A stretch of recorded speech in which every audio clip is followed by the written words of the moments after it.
राम और नारायण राम पाल फैमिली परिवार सकलके स्वागत जानिए रोजकार मतो आबारो एक डेली लाइफस्टाइलेर ब्लग निये चले एसेछि। आजकेर ब्लगटा खूबई छोटो। सकलके गुड मर्निंग जानिए आजकेर ब्लगटा शुरू करलाम। सकाले घुम थेकेई उठेई देखछि बृष्टि होच्छे। देखे बुझते पारछेन किना जानि ना, तबे एई शाल गाछेर पातार उपरे बृष्टि पड़छे, बृष्टिर फोटागुलो छड़िए चारिदिके पड़छे। एटा तो बोझा जाच्छे जे बृष्टि होच्छे। बृष्टिर भिउटा आमी भालो क्यापचार करते पारि ना, যতটুকু पारलाम ক্যাপচার করে আপনাদের সঙ্গে শেয়ার করলাম। এখন সংসারের কাজ শুরু করে দিয়েছি। আজকে ঘুম থেকে উঠেই উপরের ঘরের ঝুলগুলো ঝেড়ে নিচ্ছি। উপরের সমস্ত ঘরেরই ঝুল ঝেড়েছি, কিন্তু সব ভিডিও তো ক্যাপচার করা সম্ভব নয়, তাই এই যে বেডরুমটায়, এই বেডরুমের ভিউটাই আমি ক্যাপচার করে আপনাদের সঙ্গে শেয়ার করছি। সকালে ঘুম থেকে উঠে যদি ঝুল ঝেড়ে নিয়ে ঘর ঝাড় দিয়ে পরিষ্কার করে মুছে নেওয়া হয়, কাজটা গুছিয়ে হয়।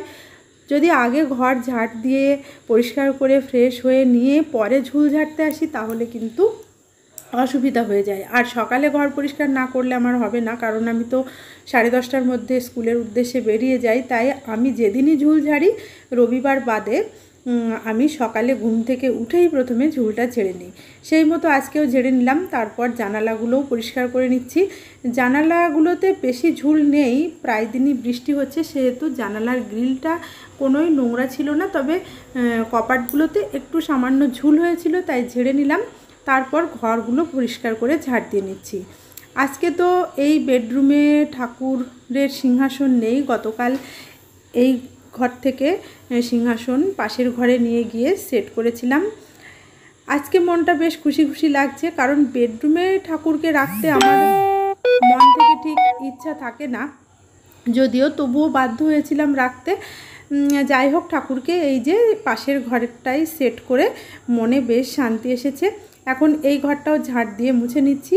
গতকাল আলপনা দিয়েছিলাম, প্রথমে আলপনাটা কাপড় মানে ভেজা কাপড় দিয়ে মুছে নিলাম। আর সিংহাসনের নিচগুলোতে তো ওই মপটা ঢুকবে না, তাই মানে নিচটাতে ঢুকলেও পাশগুলোতে ঢুকবে না, তাই মানে ন্যাতা দিয়েই সিংহাসনের পাশটা মুছে নিলাম। আর আমার পায়ে একটু ব্যথা হয়েছে, যার কারণে পাটা মুড়িয়ে আমি ভালো বসতে পারছি না। ব্যথাটা প্রায় 15-20 দিন হয়েছে, কমছে না। পায়ে বেশি চাপ দিলে পারেই ব্যথাটা আরও যেন বেড়ে যাচ্ছে, যার কারণে নিচু হয়ে ওভাবে মুছে নিলাম। তারপর বাকি অংশটা মপ দিয়ে মুছে নিয়েছি।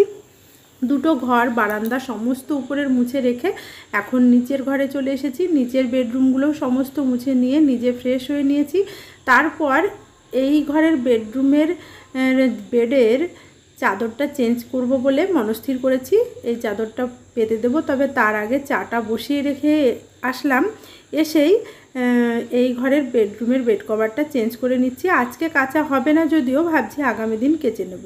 বেড কভারটা চেঞ্জ করে নিয়ে চাটা ছেঁকে নিচ্ছি। সকালের তো চা হয় আমাদের রোজ, র চা খেয়ে নিয়ে ভাত বসিয়েছি। এদিকে ডাল সেদ্ধটা ইন্ডাকশানে দিয়েছি, সবজি কেটে নিয়েছি, মাছও ধোয়া হয়ে গেছে, লবণ হলুদ মাখিয়ে রেখেছি। এখন দেখাচ্ছি, দেখুন ডাল হয়ে গেছে, কাঁকরোল ভাজা হয়ে গেছে, এখন আলু পেঁয়াজ ভাজা হবে। যাই হোক, আলু পেঁয়াজ ভাজা করে রান্না করে খেয়ে পুজো সেরে গেছিলাম স্কুলে। স্কুল থেকে ফিরে এসে ছেলে মেয়ের সঙ্গে একটু লুডো খেললাম প্রথমে। তারপর ছেলেকে বললাম আমাকে একটু দাবা খেলা শিখিয়ে দিবি। এখন দাবা খেলা শিখছি। দাবা খেলাতে প্রথম চাল সবসময় সাদা গুটিগুলো। হ্যাঁ, তোমার চোখে দেওয়া আছে সাদা গুটি।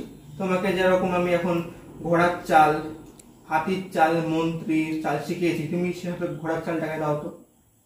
আর ঘোড়ার চাল দিয়েও শুরু করতে পারো। আচ্ছা আচ্ছা আচ্ছা, তুমি ঘোড়ার চাল দিলে, আমি চাইলে আমিও আমার ঘোড়ার চাল দিতে পারি, কিন্তু আমি আমার স্ট্র্যাটেজিক প্রোনো রাখছি, তাই আমি প্রথমে আমার সৈনিককে দিয়ে চালাচ্ছি। তবে ছেলের সঙ্গে বসে দাবা খেলা যখন শিখছিলাম, দুবার লোডশেডিং হয়ে গেছিলো, তাই জন্য ভিডিওটা একটু কালো এসেছিলো, সেটাই আপনাদের সঙ্গে শেয়ার করেছি। ছেলে মেয়ের সঙ্গে আনন্দ করে এভাবে দিন কাটাতে ভীষণই ভালো লাগে। আমি ছেলে মেয়েকে একটু বেশি সময় দিয়ে থাকি সব সময়। আজকে সন্ধ্যাবেলায় দুধ চা করেছিলাম, দুধ চা খেয়ে সন্ধ্যা প্রদীপ জ্বেলে নিয়েছিলাম। আজকের ব্লগটি আমি এখানেই শেষ করছি। কেমন হলো কমেন্ট করে জানাবেন। ভালো লাগলে চ্যানেলটি সাবস্ক্রাইব করার অনুরোধ জানালাম। ধন্যবাদ।